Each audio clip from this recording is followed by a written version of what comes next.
Hi friends, ಎಲ್ರಿಗೂ ನಮಸ್ಕಾರ. Mamata DVG ಕಿಚನ್ಗೆ ಸ್ವಾಗತ. ಇವತ್ತಿನ ರೆಸಿಪಿ ಬಂದುಬಿಟ್ಟು ಸಿಂಪಲ್ಲಾಗಿ ಒಂದು ರೈಸ್ ಮಾಡ್ತಾಯಿದ್ದೀನಿ, ಕೊಕೊನಟ್ ರೈಸ್ ಅಂತ.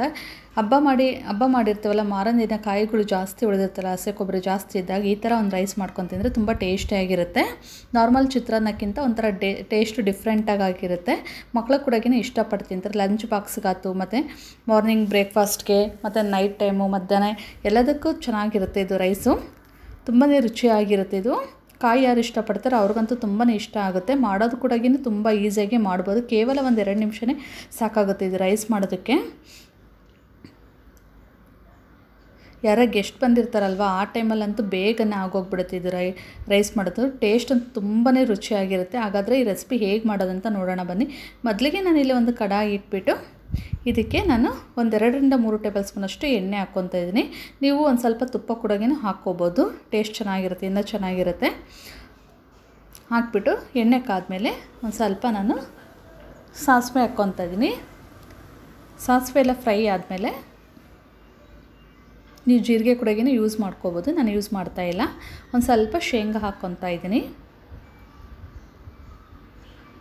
ಒಂದು 2 ಟೇಬಲ್ ಸ್ಪೂನಷ್ಟು ಶೇಂಗಾ ಹಾಕ್ಕೊತಾ ಇದ್ದೀನಿ. ನಾನಿಲ್ಲಿ ಒಂದು 2 ಮೆಂಬರ್ಸ್ಗಾಗೋಷ್ಟು ಮಾಡ್ತಾಯಿದ್ದೀನಿ.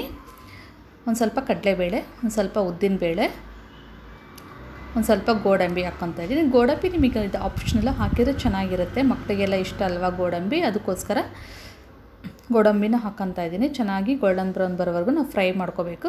ಬೇಕಾದರೆ ನೀವು ಸಪ್ರೇಟಾಗಿ ಆಮೇಲೆ ಬೇಕಾದರೆ ಈ ಥರ ಕಾಳುಗಳನ್ನೆಲ್ಲ ಫ್ರೈ ಮಾಡ್ಕೊಂಡು ಹಾಕ್ಕೋಬೋದು. ನಾನೇನಿಲ್ಲ, ಇನ್ಸ್ಟಂಟಾಗಿ ಮಾಡೋದಲ್ವ, ಅವಾಗೇ ತಿನ್ನಬೇಕಂದ್ರೆ ನಾವು ಈ ಥರ ಮಾಡ್ಕೊಂಡೇನು ಮೆತ್ತಗಾಗೋದಿಲ್ಲ. ನೆಕ್ಸ್ಟ್ ಇಲ್ಲಿ ನಾನು ಖಾರಕ್ಕೆ ಅನುಗುಣವಾಗಿ 1-2 ಮೆಣಸಿನ್ಕಾಯಿ ಕಟ್ ಮಾಡಿ ಇಟ್ಕೊಂಡಿದ್ದೆ.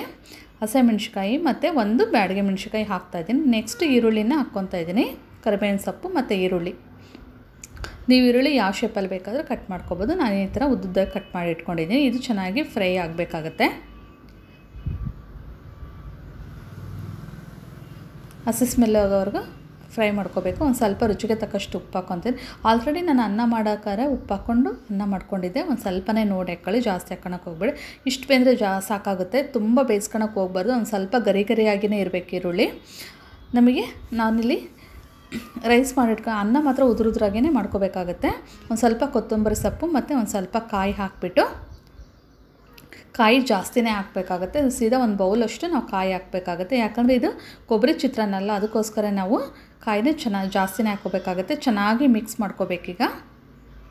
ಎಲ್ಲ ಒಗ್ಗರಣೆ ಎಲ್ಲ ಅನ್ನಕ್ಕೆ ಚೆನ್ನಾಗಿ ಹೊಂದ್ಕೋಬೇಕು. ಯಾರೆಲ್ಲ ನನ್ನ ಚಾನಲ್ ನೋಡ್ತಿದ್ದೀರಾ ಪ್ಲೀಸ್ ಲೈಕ್ ಮಾಡಿ, ಕಮೆಂಟ್ ಮಾಡಿ, ಮತ್ತು ನಿಮಗೆ ಈ ರೆಸಿಪಿ ಇಷ್ಟ ಆಗಿದ್ದರೆ ನೀವು ನನ್ನ ಚಾನಲನ್ನು ಸಬ್ಸ್ಕ್ರೈಬ್ ಮಾಡ್ಕೊಳ್ಳಿ. ನಾನು ಯಾವುದೇ ವಿಡಿಯೋ ಹಾಕಿದ್ರೆ ನಿಮಗೆ ಪಕ್ಕದಲ್ಲಿರ್ತಕ್ಕಂಥ ಬೆಲ್ಲೈಕನನ್ನು ಕ್ಲಿಕ್ ಮಾಡಿ ನೋಟಿಫಿಕೇಷನ್ ಬರುತ್ತೆ. ಈಗ ರೆಡಿ ಆಗಿದೆ, ನಾವು ಇದನ್ನ ಸರ್ವ್ ಮಾಡ್ಕೋಬೋದು. Thank you for watching.